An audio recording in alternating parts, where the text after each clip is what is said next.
샌프란시스코 자이언츠의 2025 시즌 초반 최고의 타자는 단연 이정후였습니다. 이정후는 4월까지 팀 타선의 선봉장으로 활약하며 샌프란시스코의 공격력을 이끌었습니다.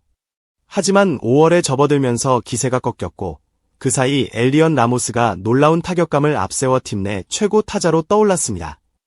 라모스는 지난해에 이어 2년 연속 올스타 선정 가능성까지 높이며 팀을 이끌고 있는 모습입니다. 이정후는 3월과 4월, 개막 후 한 달이 조금 넘는 기간 동안 29경기에 출전하여 타율 0.319, 116타수 37안타, 3홈런 18타점, OPS 0.901로 맹활약하며 샌프란시스코 타선을 견인했습니다.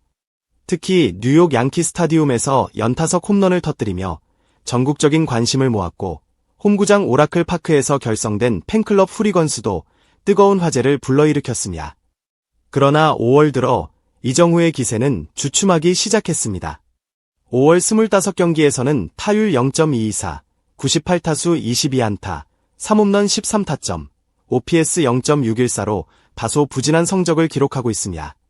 상대 팀들의 본격적인 분석이 시작되면서 이에 적응하고 대응해 나가는 시기에 들어선 것으로 보입니다. 특히 28일과 29일 열린 디트로이트 타이거스전에서는 2경기 연속 무안타에 그치며 침묵했습니다. 5월에만 무안타 경기가 8번이나 기록되면서 그의 방망이가 잠시 식어버린 듯 보였습니다.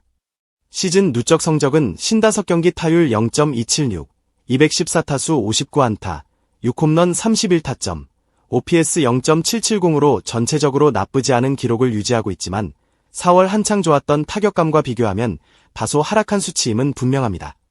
이정후의 페이스가 하락세로 돌아서면서 샌프란시스코 타선도 힘이 빠졌습니다. 지난 18일 애슬레틱스전 이후 최근 11경기 연속으로 5득점 이상을 기록하지 못하고 있는 상황입니다. 이 기간 동안 무득점 경기가 1회 있었고 1득점 경기가 4회, 3득점 경기가 3회에 불과해 전체적으로 3득점 이하 경기가 무려 8차례나 되었습니다. 이정후가 이끌던 타선이 상대 마운드의 철저한 분석과 대비에 주춤하는 모습이 역력합니다. 이런 가운데 샌프란시스코 타선에서는 엘리언 라모스가 홀로 분투하며 존재감을 드러내고 있습니다.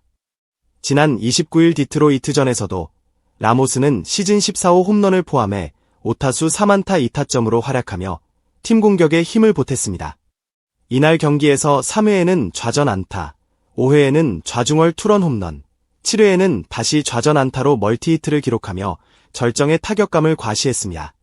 라모스는 올 시즌 54경기에서 타율 0.288, 208타수 60안타, 10홈런 29타점, OPS 0.835를 기록하며 팀 내 최고 성적을 올리고 있습니다. 3월과 4월에는 31경기에서 타율 0.248, 121타수 30안타, 4홈런 11타점, OPS 0.718로 시즌을 시작했지만 5월 들어서는 23경기에서 타율 0.345, 87타수 30안타, 6홈런 18타점, OPS 0.996을 기록하며 폭발적인 타격을 선보이고 있습니다. MBC 스포츠 베어리어의 포스트게임쇼 해설위원이자 올스타 투수 출신인 존 에스테스는 샌프란시스코 타선이 어려움을 겪고 있는 상황 속에서 라모스가 시즌 내내 꾸준한 활약을 이어가고 있다고 평가했습니다. 그는 라모스가 오늘도 필요한 순간에 장타를 쳐주었고 팀을 위해 할 수 있는 모든 것을 다해주었다고 찬사를 보냈습니다. 또한 지금처럼 팀이 타선에서 어려움을 겪는 시기에도 묵묵히 제 몫을 해내는 몇 안 되는 선수라며 올해도 올스타에 도전할 수 있을 것이라고 기대감을 드러냈습니다. 푸에르토리코 출신의 외야수 라모스는 2022년 KT 위즈, 2024년 두산 베어스에서 활약한 외야수였니 라모스의 친동생으로 알려져 있습니다. 2022년 메이저리그에 데뷔했지만 2023년까지는 마이너리그에서 대부분의 시간을 보내며 큰 주목을 받지 못했습니다.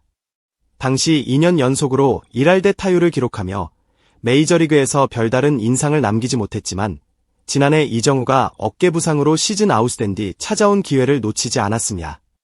처음에는 로이스 마토스가 기회를 받았지만 반짝 활약 후 부진에 빠지자 라모스에게 기회가 돌아왔습니다.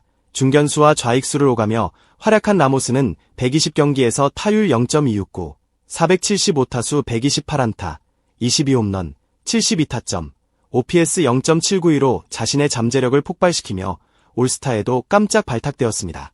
샌프란시스코 구단에게는 여러모로 우울했던 시즌이었지만 라모스의 성장은 팀의 몇 안 되는 수확으로 남았습니다. 이정우가 돌아온 올해는 두 선수가 나란히 외야와 타선을 이끌며 샌프란시스코 공격의 든든한 버팀목이 되어주고 있습니다. 샌프란시스코 자이언츠의 중심 타자로 자리 잡으며 팀 타선의 한 축을 담당해온 이정우는 최근 경기에서 다소 주춤한 모습을 보이고 있습니다. 지난 29일 한국 시간 미국 미시간주 디트로이트에 위치한 코메리카 파크에서 열린 디트로이트 타이거스와의 원정 경기에서 이정우는 4번 타자 겸 중견수로 선발 출전했지만 4타수 무안타 1볼넷으로 아쉬운 성적을 남겼습니다. 이정우의 시즌 타율은 이 경기 전까지 0.281이었으나 이날 무안타로 인해 0.276까지 소폭 하락했습니다.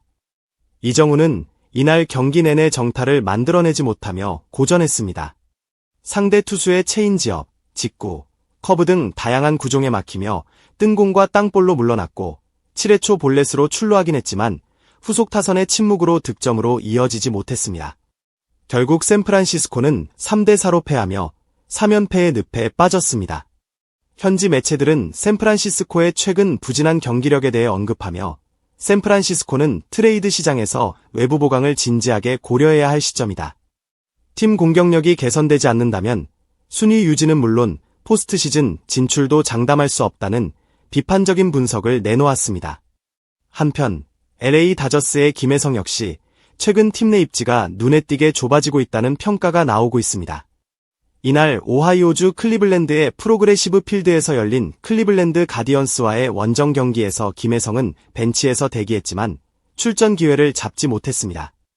이날 경기에서 상대팀 선발 투수가 좌완 콜비 알러드였기 때문에 다저스는 김혜성 대신 우타자 미겔 로하스를 이루수로 기용하며 좌우 타선 매치업을 고려한 라인업을 꾸렸습니다. 그러나 로하스는 2타수 무안타로 침묵했고 다저스는 8회 말 대거 5실점을 내주며 4대7로 역전패를 당해 팬들의 아쉬움을 자아냈습니다. 김혜성은 시즌 타율 0.360과 OPS 0.895라는 인상적인 성적을 여전히 유지하고 있지만 최근 11경기 중 단 3경기만 선발로 나서는 등 출전 기회가 눈에 띄게 줄어들고 있는 상황입니다. 특히 에드먼의 부상 복귀 이후 김혜성은 6경기에서 타율 0.100에 그치며 부진했고 이에 따라 데이브 로버츠 감독은 수비 유틸리티와 경기 운영 측면을 모두 고려해 김혜성을 신중하게 기용하고 있다는 평가가 지배적입니다. 로하스와 먼시, 에르난데스 등 베테랑 선수들이 로테이션으로 꾸준히 기회를 받고 있는 가운데 김혜성은 다시 한번 기회를 기다려야 하는 입장에 놓이게 됐습니다. 이처럼 샌프란시스코의 이정우와 다저스의 김혜성 모두 최근 주춤한 모습을 보이며 팀 내 입지가 흔들리는 모습을 보이고 있는 가운데 향후 이들이 어떤 반등의 계기를 마련해 다시금 주전 경쟁에서 우위를 점할 수 있을지 팬들의 관심이 집중되고 있습니다. 특히 이정우는 시즌 초반 특유의 정확한 타격과 장타력을 동시에 과시하며 샌프란시스코 타선의 핵심으로 자리 잡았지만 최근에는 상대팀들의 집중 견제와 정교한 분석이 이어지면서 타율과 OPS 모두 하락세를 나타내고 있는 상황입니다. 김혜성 또한 시즌 초반 폭발적인 타격감으로 강렬한 인상을 남겼지만 주전 경쟁이 치열해진 팀 내 사정과 본인의 타격 페이스 저하가 겹치면서 입지가 다소 흔들리고 있는 모습입니다. 앞으로 이정우와 김혜성이 메이저리그에서 다시금 화려한 부활을 이뤄낼 수 있을지, 그리고 팀 내 입지를 공고히 하며 팬들에게 강렬한 인상을 남길 수 있을지는 두 선수의 조정 능력과 끈기, 그리고 감독의 신뢰를 어떻게 회복하느냐에 달려있다고 할 수 있습니다.